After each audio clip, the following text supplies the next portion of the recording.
thank you. Hello, Hamish. Welcome to the Cauldron of Curiosities. Now, I understand you've been running a podcast for quite a while. Can you tell me about your podcast, please? Absolutely. I mean, I'm looking at the name of yours, the Cauldron of Curiosities. Mine is called the Crucible Conversations for the Curious. So great minds think alike. You've got the feminine, you've got the cauldron, and I've got is the Crucible more masculine? I don't know, but that's what I use. But yeah, my podcast is about getting curious about life isn't working, society is demanding, schools are teaching people to be kids to be automatons, governments, well, we won't go there. Um, but there is another way of living, and it's connecting with people. It's waking up. It's understanding that there is hope, and it's finding it. And I share people's stories of hope. I share people's stories of overcoming and making sense of this darkness that is around, and realizing that there is actually so much potential and beauty. You just have to step out of that narrative of nonsense and bullshit and start looking for what is important to you. So that's what the podcast is about. Yeah, no, I fully agree with you there because I'd been asked for a couple of years to do a podcast. And when I was thinking about what can I call it, what theme shall I do it on, and I thought I can't do it on a theme because my brain doesn't stick to one theme. And one of my passions has always been about helping people understand what's going on, sharing knowledge, and also breaking it down so it's understandable. Mm. So that was why I came up with Cauldron of Curiosities, because it's what are people curious about? What makes them open the door, open the gate, or open the book? And what is it they need to know? Mm. So I'm starting mine off with asking individuals who are at the moment they're mainly energy workers, but what are you curious about? Mm. And going from there. So I'm going to ask you that question. What are you curious about, Hamish? What am I curious about? Everything, I think. I think I got curious 4 years ago. I started becoming curious again. I made a decision to listen to anybody and everybody, and providing they weren't ramming an agenda down my throat, providing they weren't selling snake oil, providing they weren't full of shit, and providing they maybe even embraced and used as part of their lifestyle, as part of their not necessarily coaching, but business, or part of who Hmm. they were. They embodied it. Then yeah, I'll listen to them. So psychic mediums, energy workers, people who kinesiology, all this kind of stuff. I got brought up was absolute nonsense and the devil.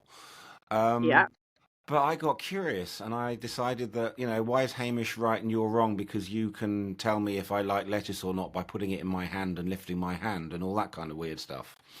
And it works, people believe in it and it works for them.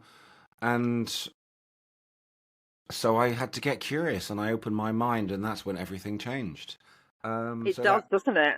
yeah, and that childlike curiosity has come back. So I'm curious about energy workers because that's woo woo and mad.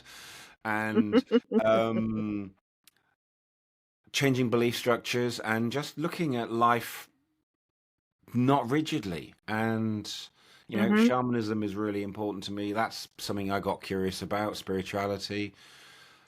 Um, Living differently, not just blaming other people because of stuff that happened, taking responsibility. Yeah. Seeing the good and feeling and knowing the good in people because there it is. Um, Yeah.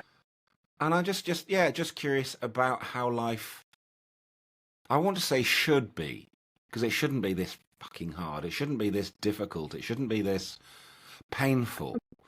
Um, and then I realized that I choose it to be. I choose that pain. I choose that suffering rather than letting it go because it's what I'm familiar with. So it's just Yeah. Yeah. it's a curiousness at um why I do things the way I do, and is it really helpful and stuff like that.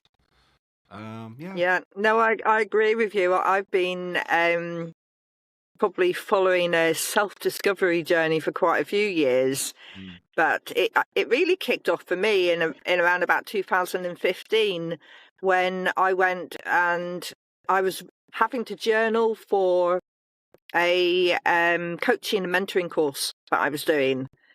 And we were really challenged whilst we were doing the modules by other students and by the coach hmm who was teaching us. And it was crazy, some of the stuff. And I found, because I have a tendency to go, so what's the science behind that? Or what's the reason behind that? I would go and research it and say, there's got to be a reason. So there's a reason why I feel the way I do. And there's a reason why they were saying what they did. And that was helping me to come to terms with people saying things that I didn't agree with. mm, And it changed my way of thinking massively. And it sort of set me off on a pathway mm, where I thought I was quite broad-minded before. I was open-minded. I never poo-pooed things people said that I didn't necessarily believe in. And I tended to think I was a bit of an omnius. I believed in everything. I believe that there was the potential for anything and everything, which did not go down well with some people. mm, Um, and I believe I even more now. The more I know, the more I can see there's that potential. And I think that's, do you like Terry Pratchett? Because he came up with that term, the God of hmm the God of everything. There's Yeah. everything there. There's that potential. And it is, it's something somebody said the other day. The more you learn, the more you have to learn, the more there Mm, is out there, and you realise you know nothing. mm. Absolutely. We can't begin to in one lifetime, can we? There is too much. Yeah. And I like the fact you research it, and science is proving stuff. Quantum mechanics Mm. proves that energy goes on forever, and that we are connected, and it proves stuff that people don't want to believe because it challenges their own limited beliefs, and that's fabulous. Yeah. And if Oh, science no. can prove stuff, consciousness changes things. We perceive the universe, we make the universe up in our head. I mean, we've got one here and one out that they're in reality anyway. But that's another Mm. story. But yeah, science proves 99% of all that woo-woo stuff. It can make sense from it, and It that's does. that's great. Yeah.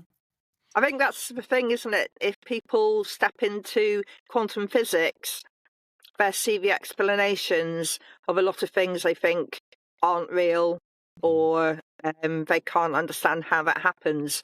And there's been research recently I discovered, and I constantly get his name wrong, and he's called Dr. Glenn Rain. mhm, I don't know if you've come across him.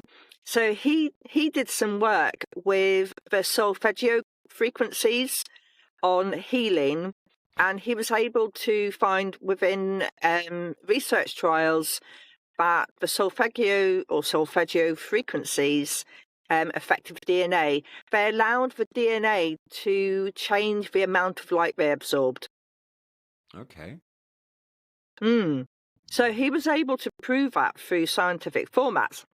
Now it seems he's gone on and he's been doing some research around the impact of the intentions of your heart. I've yet to find the actual paper, hmm so I can actually dig into it. But it popped up when I was looking for the original paper from 1988 when he did his research then. So there are people out there. It's just that it's not in the best interest of certain corporations for people to know it works, and Yeah. you can make yourself well. Um, you can help yourself become well even by sleep, and that's something that we we all think we do it well. Some people don't do it as well as others, Mm. but sleep has a huge part of helping us heal ourselves. And there's a whole rabbit hole to go down around the impact that we have, but also not making people feel guilty if they don't have control of that, which sometimes some avenues might make people feel guilty because we do have some control over our health. Yep. And that's also quite contentious. So much of it is. I interviewed somebody last year, and she didn't stop. She went. She trained. She did this, physically active. La la la la la. She broke her ankle, so she exercised her two arms and the other leg at the gym. Just left this one hanging out there, and her body broke, and she was in a wheelchair for a year. And she didn't listen to her body saying, "Hang on, girl, you got to slow down." She's back and Yeah. fine again, but she had to acknowledge that, listen to her body, and give it time, space, good food, good love. As you said, heart, intentionally loving her body and all sorts of stuff. And yep, she did it. She got it all back, Yeah. but she had to take responsibility for trying to destroy her body. I mean, time and time again we do it. I love the thing Yeah. about the heart, as you said, using your intention. There's so much magnetic energy in your heart that you can, that frequency, you can do stuff. You just have to Yeah. slow down and sleep. And yeah. I think that's really hard if you've got lots of things happening. And I noticed that my body it normally gives me a bit of a precursor, and I'll get a mental nudge. Have a break. Stop. And I do the thing of going, oh yeah, I'll do that in a minute. And then it goes, right, you're not listening. And then something physical will happen. And then I have to go, all right, I'll get some extra sleep. I will just go and lie down and not be on the go, to a dozen. And then everything settles back down again. But it's like, if you're on technology all the time, I've had a couple of weeks where I've been switching phones. I've been on my laptop trying to catch up on paperwork. And I realised I was challenging time, trying to challenge and say, I can squeeze something in here. I can do a million things within this half an hour, and that's not good for you. And it certainly wasn't good for me. I ended up having a bit of a mini moment where I thought I was having a detox, and I thought, right, okay, take a break, go for a walk. I had the energy to go for a walk. That's what I thought was really interesting. But if I even thought about picking up something electronic, it was like, no, go to sleep. Now, I like that. That relates an awful lot. Yeah. I had a November, December, sometime in then, my brain just stopped.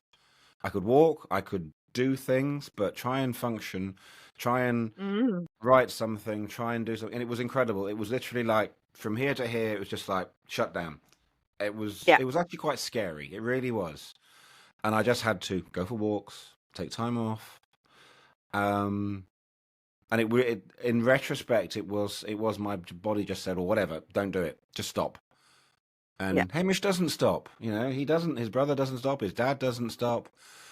And I had no choice. And it really was very unpleasant. Yeah, it is. I think that's the thing is, it's as you said, the lady who she didn't listen to the broken ankle. So it will offer you the next level up if you don't listen to that first one. And some people have ended up with quite debilitating diseases and illnesses, haven't they? And before they've listened, not that everybody does listen when they get that happening to them, which is, I think people have been doing a lot of research into that and those stress responses and how our body reacts to that. Yeah, it's definitely room for a podcast on that one, isn't there? Oh, absolutely, yeah. Yeah. And and self-forgiveness, and just realizing that, yeah, it's not working. And Mm. okay, I will try and slow down. I will do this. I will listen. Um, yeah, 2 nights ago I went to bed at 7 o'clock because my body was I was shattered and sore. I wanted to get stuff done, and then the following evening I got lots done. So it's like, yeah, just listen. Yeah. It doesn't have to be done today. I don't have to save the world by Monday morning. It can be Tuesday afternoon, or it can be in 50 years' time. Um, yeah, it's just hard. It's just hard to accept the fact that I can't do what I want to do when I want to do because I wanted to do it yesterday. Because Hamish wanted to Yes. do it, and it wasn't actually aligned with what is actually important for me. Yeah. No, I understand that one. My way of doing things is when I'm having a break, I'm just doing something different. Yep. Yeah.